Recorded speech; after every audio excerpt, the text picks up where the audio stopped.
So you're looking at the new person, the new supply, the narcissist new supply, and you're confused, right? You like, huh, interesting. You're wondering how I went from someone like you who had it all together, who had everything that I was looking for, right? Who had everything that I needed. How I went from someone like you to someone who is frankly could be a mess, right? Someone that's not like you. Maybe perhaps the words y'all might use is a downgrade.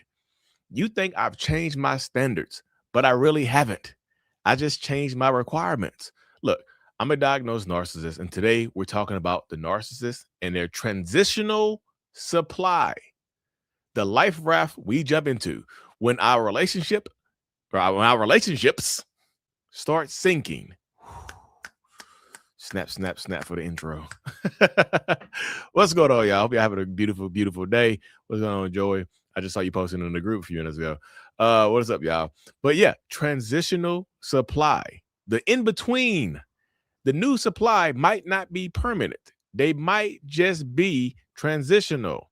If you're watching on YouTube, make sure you hit that the thumbs up and drop a comment. Let me know you're here, y'all. We're gonna hop right into it, y'all. Like when you are leaving like I said, when a narcissist leaves the relationship or you break up with them, most narcissists don't want to be alone, right? Narcissists cannot be alone. Like I can't sit with myself. I can't do it. I hate it. The silence starts to attack me. So if I can't be alone, if I don't want to be alone, guess what I do? I find someone else.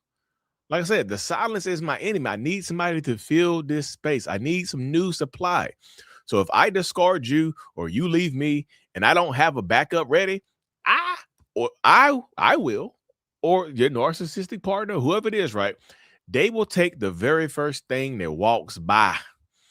It's not about having a type anymore. It's literally about survival. And most narcissists need supply in order to survive. New Zealand's in the house, not the life raft. Yep. Jessica Jeans. Yeah. What's up, Jeanette? Hope you're having a good day. But yeah, y'all, seriously, it's a life raft. You need something, need somebody. She is a beauty. That's what ends up happening right here, y'all. Narcissists need somebody. And that's what happens. Like, we got to survive. I can't, if I need narcissistic supply, I might take somebody that's not my type. And you have you looking at me like this. You looking at my Facebook like this. Like, who the hell he talking to? Now he gonna break up with me. Who he talking to?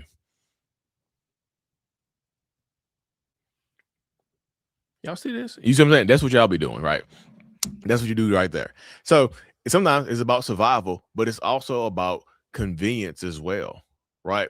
Because some narcissistic people think about it like this: like if you kick out a narcissist, and some of y'all can attest to this, some of y'all gonna feel it when I say this. Sometimes if you kick out a narcissist, they don't have anywhere else to go, right? They don't have anywhere else to go. They are they look when you kick them out, they will be, let's keep it PC. They will be an unhoused person, right? They will be unhoused, unhoused and unfed. So they need somebody out of convenience sometimes. Do you have a house?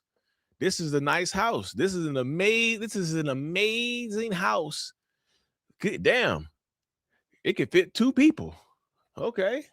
This is an amazing, like, damn, this is a nice house. Where do I live? Oh, me? I'm in between houses currently. I'm in between houses. Like, really, I'm living in between two houses. You know, like the space between two houses. I got a tent set up in the space between my mama house and my auntie house. I sleep in a tent right now. But look, I can move in here. You want me to? I can take this space up and do whatever I need to do. Me and you. I love you. I love you. I love you. Did that work? Okay, I'm in there. You see, I know that. I know that sounds foolish, but that really is what happens, man.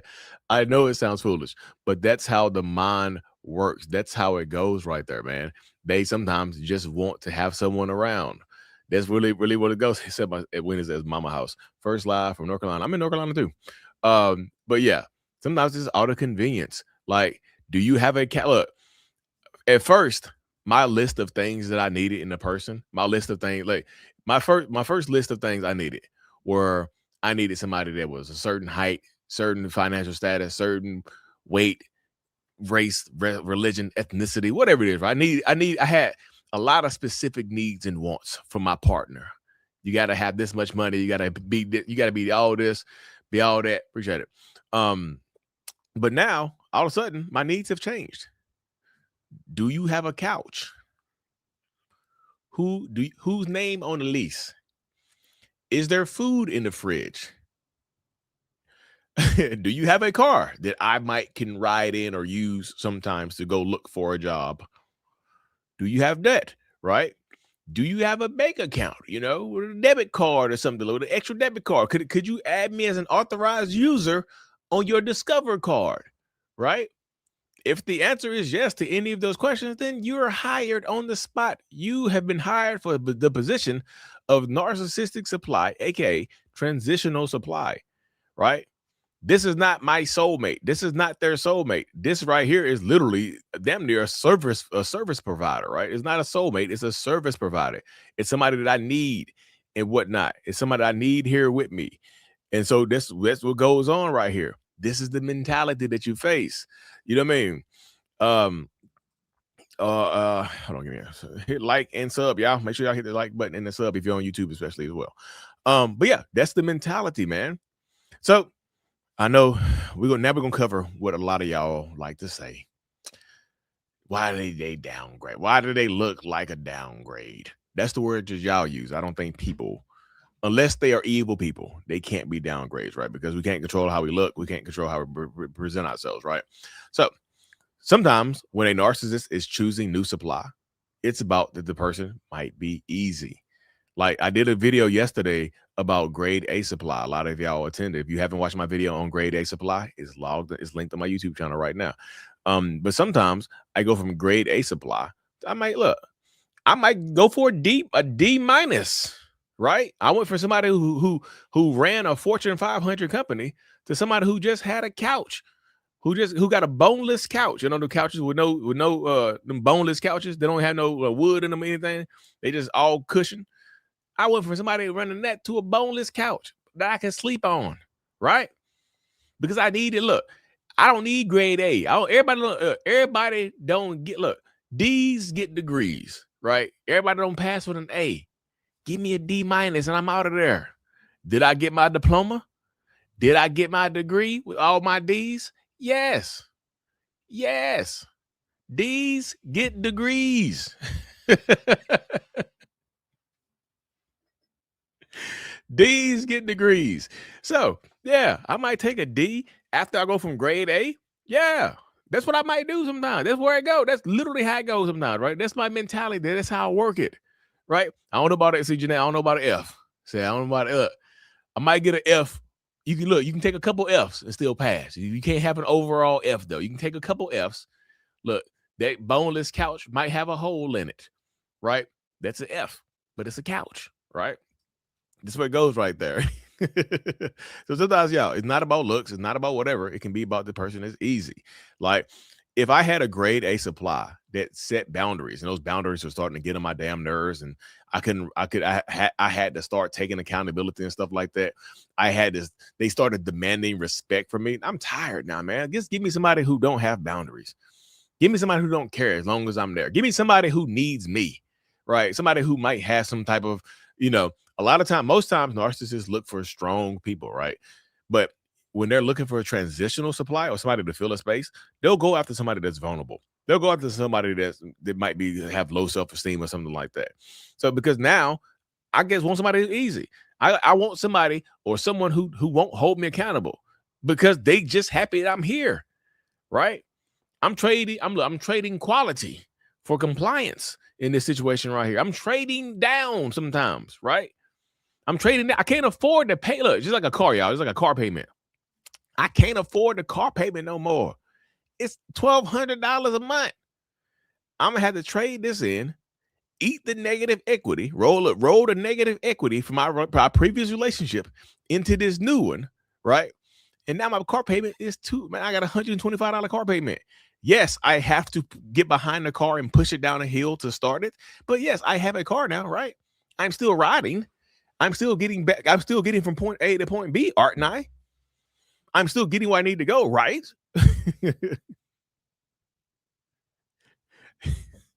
Yeah, I say some stupid stuff. I know y'all like, Lee, you stupid as hell. Uh, but where y'all get, I'm gonna tell y'all where the survivor, right, or the old supply. I'm gonna tell y'all where y'all get caught up at right here. You get caught up in the comparison game. You get caught up comparing yourself to the new person. And guess what ends up happening? You start talking negative about the new person. They don't know you. They don't know you exist. You start just hyping yourself up like they fat, they ugly, they this, they that. Look, I got everything. They don't have a house. They got a boneless couch. My couch has. I got a bone in the couch. My couch got too many bones. It's rock hard. It's all. My couch is all bones, no cushion. Right? They got boneless. I got all bones. Right? You start comparing and comparing and compare. You start comparing and contrasting yourself to the new person. And then you start asking yourself questions like, well, what do they have that I don't? Do they love them more? Are they going to treat the next person better? That's one of the questions y'all ask a lot. Are they going to treat them better than they treated me, even though I look better and have more money? Da da blah blah boo boo boo boo boo. You know what I'm saying? The truth of the situation is, sometimes the new person is just getting used. Right. And it sucks to say because sometimes the new person is absolutely just getting used. That's what be happening right there. That's what happens sometimes. Like they just play the role that they're meant to play, and it doesn't mean that the person won't be around for a long time. I know people gonna ask this question like, well, Lee, how long does transitional supply, how long does transitional supply last? And I'll be real with y'all. There's no there's no timetable, all right? There's no timetable on it. A transitional supply could be a couple of days, it could be a couple of weeks, it could be years, right? Transitional supply serves a purpose, and sometimes even though it's a transitional supply, they be good to you. That boneless couch, I go from the boneless couch to the boneless bed, and now I'm clapping some boneless cheeks. I did too much. I'm sorry. I'm sorry. I went too far. But that's what's going on right there. 7 cats. Couch was like, yeah, hey, but it's a couch. You see what I'm saying? It's a couch nonetheless. It's my cat piss couch. It's my cat piss couch. That's where it goes right there, man. I'm just telling y'all, this is the mentality that you face when you have this type of person going around. Yeah, I joke too much, man. But this is what y'all here for. Y'all know this is why y'all follow me. This is y'all tune into my lives because I crack jokes. I make people laugh. This is what I do. Appreciate that, Jessica Jeans. This is what I do. Seriously, this is what I do. I just make people. I make myself laugh. I don't even know, right?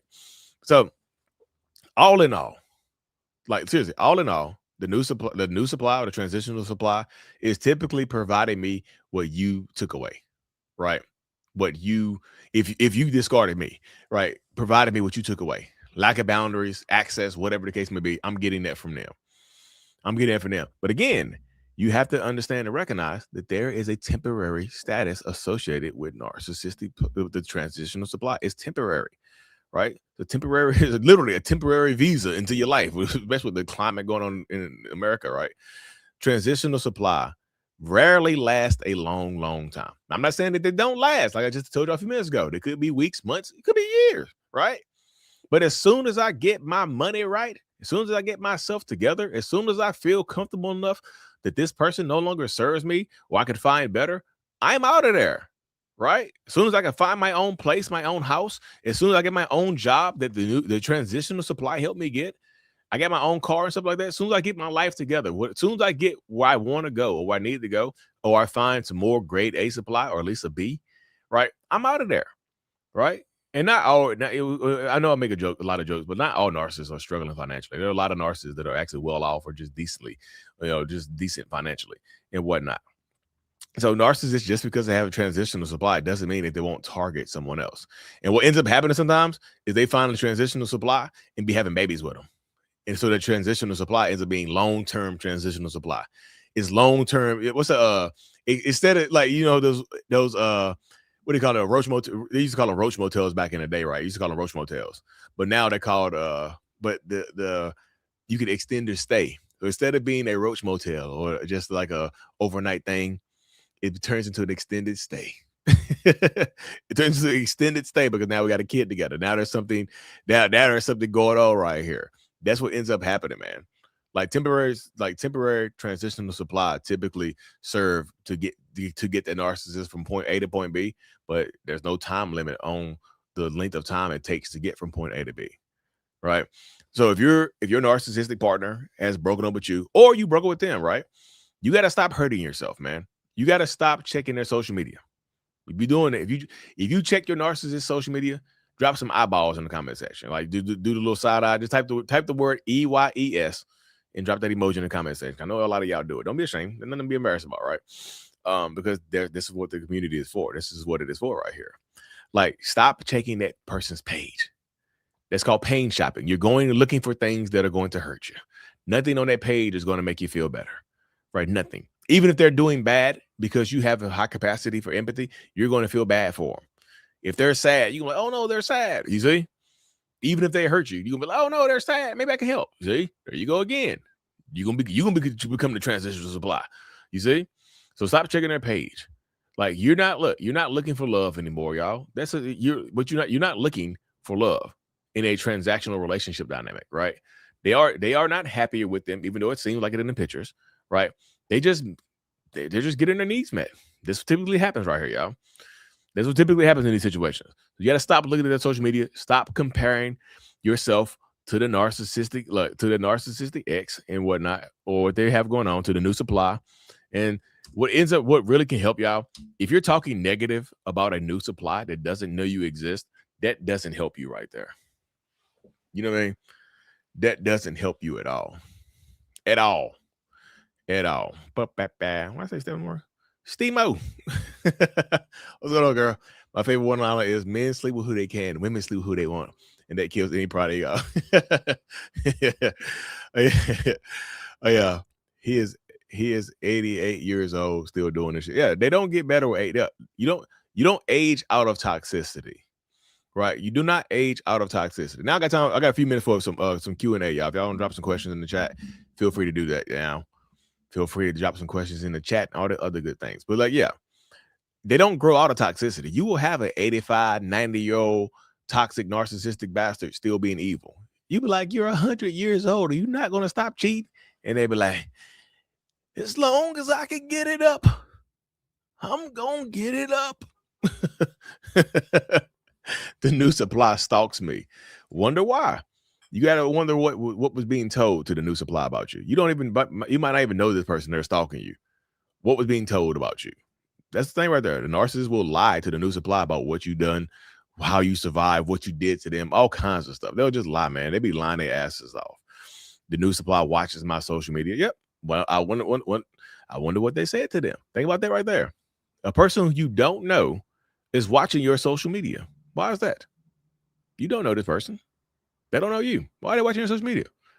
Because a lot of times behind the scenes, the narcissist is comparing and contrasting you to the new supply. Or a good one, they're telling the new supply that you were abusive. They'll tell the new supply that you were abusive to them, and that's why they are treating the new supply bad. So now you have an enemy. Now the new supply is blaming you for being treated badly by your ex. The new supply looking at your stuff like, you devil has my, I got something for you. You hurt my baby. You see how that goes right there? You see that? You see? She told me she was told he was abused, so they bonded over their trauma. Well, didn't I just say that? I just literally just said that. I just said that.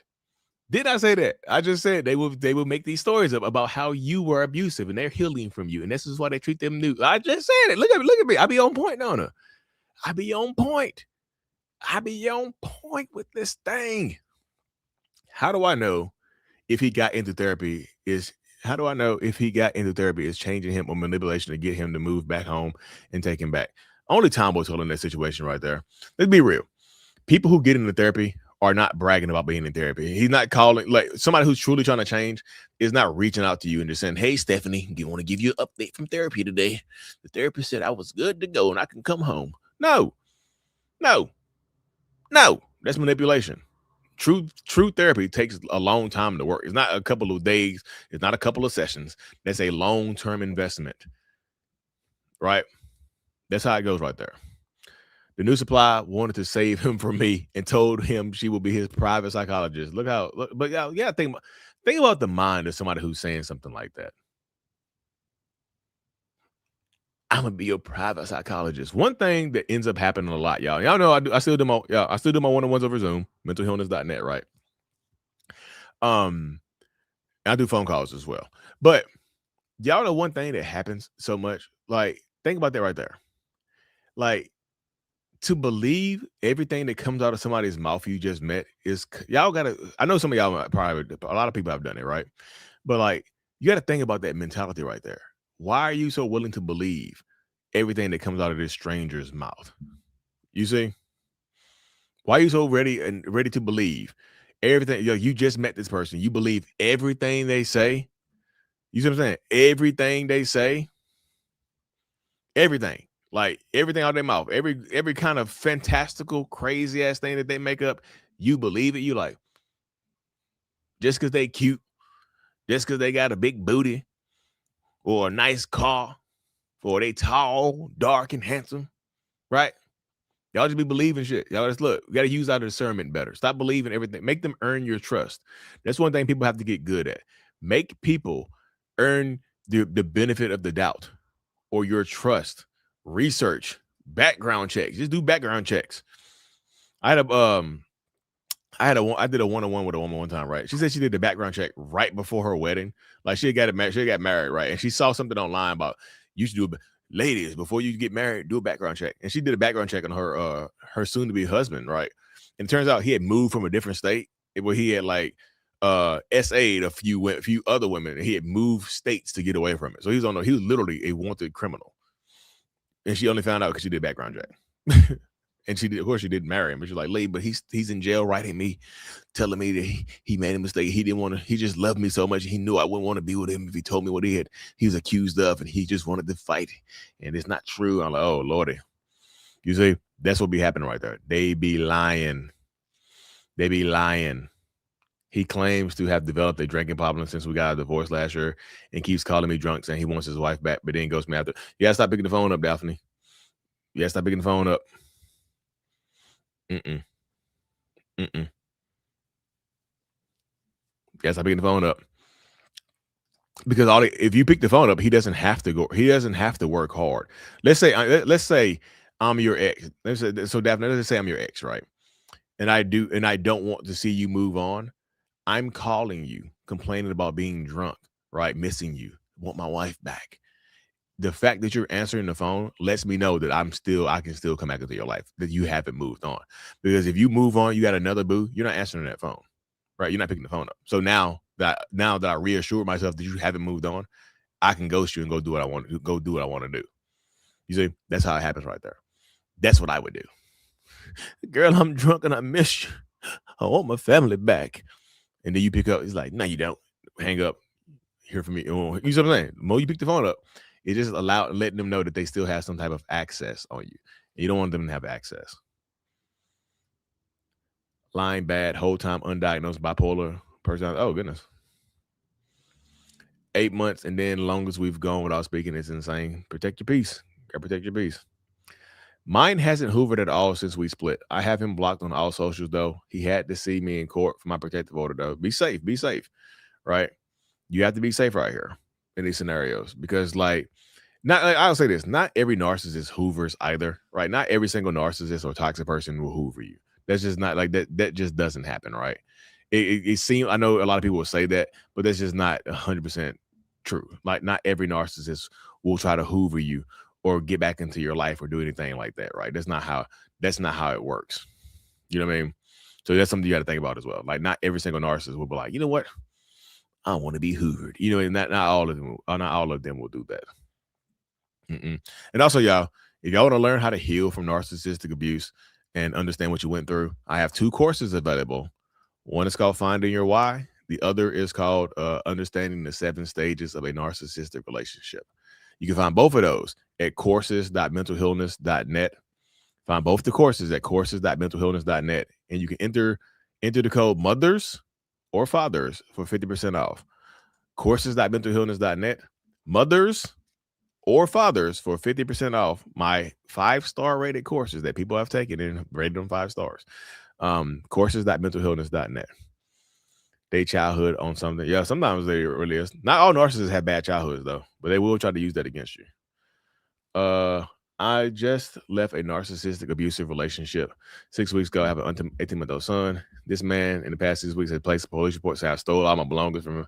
He called CPS on me, accused me of abusing my son. He opened the IRS documentation, took pictures of him. I can't get my tax unless I have that paperwork. He says he has cut off right here. But if you're dealing with somebody like this, they're just trying to make your life harder because you left. You said you just left. They're trying to make your life extremely difficult. It's easier to be with me.